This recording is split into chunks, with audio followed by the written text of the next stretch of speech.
Hi everybody, today we're going to talk about anxiety and food.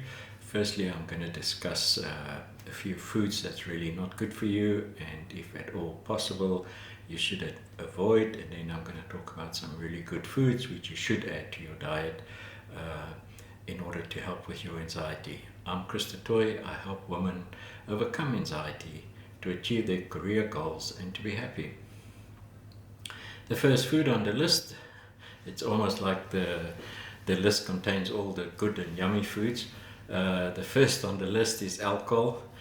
If you suffer from anxiety, keep your alcohol intake down. I can never say stop alcohol completely, but you need to keep in mind that alcohol is a stimulant and it will in effect affect your sleep, which is not what you need when you suffer from anxiety. You need to make sure that you have a proper night's sleep.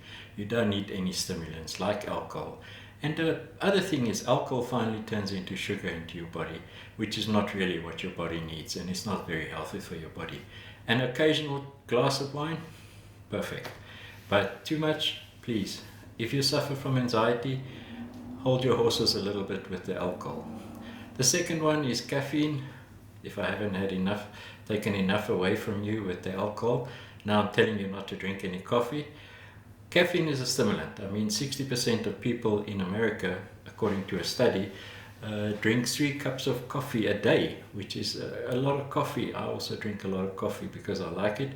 But if you suffer from anxiety, please just ease out a little bit on the coffee, and maybe you take a herbal tea or just a normal Ceylon tea or a green tea, and rather drink that than the coffee because it's too much of a stimulant for you.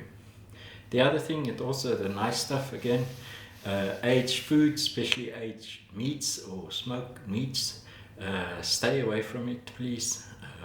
It's not good for your health. I know it tastes very, very nice and it's very yummy to eat, but please stay away from it. And if you do eat it in small quantities and eat it with some other food. That way, at least the harshness of it goes a little bit away. But if you can, please avoid it. I've seen people eat cured meat by itself, like chunks of it, and that is definitely not very good for you. And then the biggest evil, I think, in the whole world at the moment is sugar. Stay away from carbonated drinks. They are loaded with sugar. Red Bulls, your fuzzy drinks, these energy drinks, which is so popular nowadays, is full of caffeine and sugar. Please stay away from that stuff. Don't drink it. Rather drink water.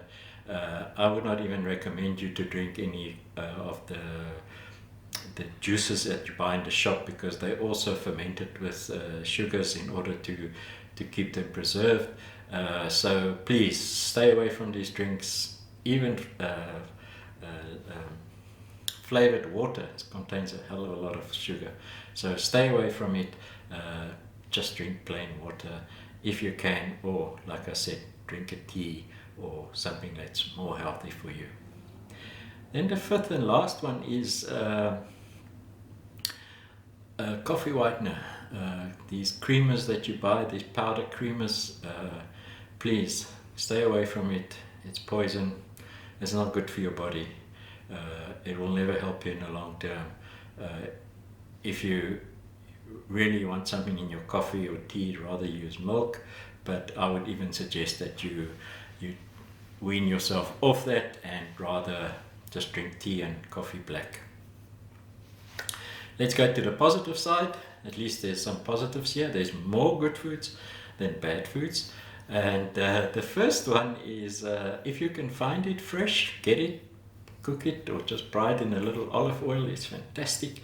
Is asparagus, and it contains folate. And that reason why you need to eat a certain amount of asparagus in your diet at least once a month or once a week, if you can find it. It's not always easy to find. It's a very seasonal product. So, but if you do find it on the shelf, buy yourself some. Make yourself a delicious meal out of it. There's lots of recipes on the internet. The second one is avocado, mainly because it contains so many vitamins. And I think the most important one is vitamin E. avocado you can eat in many different forms, on bread, in a salad, in sushi. It's really a very good and versatile fruit, very healthy, extremely healthy, and you should have one in your fridge all the time during the season. The next one is blueberries. Those little guys are very potent. If you can find them, eat them. Blueberries are packed with enzymes, and it's packed with vitamin C.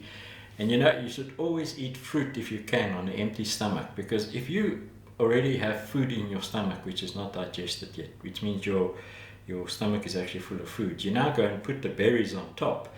It now mixes with all the other food and loses some of its flavor and the vitamin C, because the acid will come into your stomach to do what it needs to do to digest your food. So if you can, all fruit, including blackberries, blueberries, it's even more important, is eat it on an empty stomach. It goes into your stomach, your body recognizes that it's a fruit and it doesn't need to digest it. It will put it into your small intestine, where you will absorb your vitamins and your enzymes and whatever you need. So if you eat a blueberries or a little cup of blueberries on an empty stomach, trust me, you'll within a half an hour after that you'll get a little power surge and you'll have a lot of energy because of this vitamin C and all the enzymes that is contained in blueberries. The next one, interesting one, I didn't know this till I researched it, is turkey. Turkey contains something called tryptophan, and it's very good for people who suffer with anxiety. So it's not very popular in South Africa, but I know it's popular in some of the countries. If you can, if you're an anxiety sufferer, please add that to your diet. The next one is almonds. Almonds is packed with magnesium, and again, magnesium found in almonds is easier to absorb by your body than just magnesium you would buy over a counter, like a capsule or something like that. And again, almonds, preferably you should put in water the night before. If you want to have, say, 5 or 10 the next day, the night before you go to sleep, put them into a little glass bowl, add some water, close it so nothing falls in there.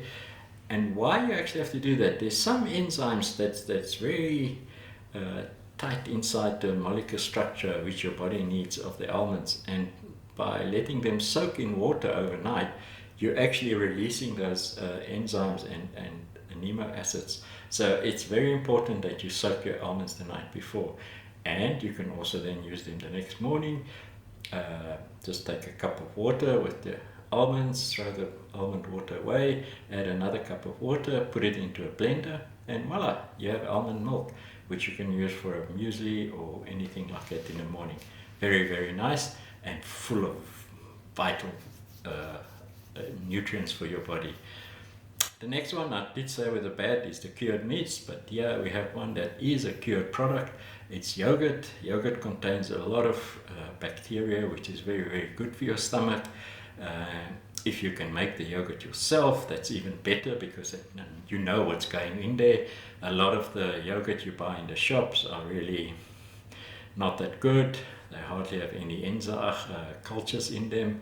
They're basically mass produced for a mass market. So if you can make your own, you always know what's exactly in there, and there's no added sugar because you will put the sugar in there. The other one is kale. In South Africa it will be spinach. Any big green leaf vegetable is very good for you. It contains chlorophyll.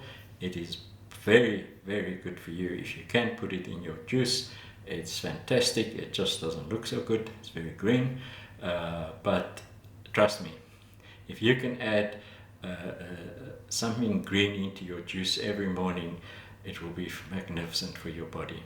Last but not the least is salmon, and the big reason for salmon is that it contains omega-3, which is a very, very important nutrient for all of us. If you're not taking omega-3 supplements, I suggest you start doing that. It's vitally important that you take these. I had a friend who suffered from depression, and omega-3 tablets saw him through many years of depression. He took 2 in the morning, 2 in the afternoon, and 2 in the evening, and it seemed to have helped so much for his depression that he actually left some of his medication, and I emphasize that, some of his medication, and it helped him a lot. So I think, again, for him it was very important. See if it helps for you. You need to try everything as possible. So let's go through it again. The bad ones: alcohol, be careful; coffee, aged food, not so good for you. I know it tastes delicious and it's yummy, but cut down if you can't get rid of it. Sugar, the bad one, really bad. Cut sugar out of your life. It will enhance your body. You now see a lot of people doing 30-day sugar-free stuff. Try it if you can. Trust me, refined sugar is the worst thing you can put in your body. And then lastly, on the bad side, the creamers for coffee, really bad stuff. Get it out of your system. The good stuff: asparagus, yep. Avocados, delicious. Blueberries, yummy. Turkey, I'm not a big turkey fan, but if it helps, go for it. Almonds, I love this stuff. Remember to soak it in water. Yogurt, and kale, very good for your juice. And then salmon, who doesn't appreciate a good piece of salmon? And thank you for listening. I'm Chris the Toit. I help women in the corporate world overcome anxiety and to be happy. If you think we can work together, hit that strategy call button in the banner above, and let's discuss your problem. And thank you.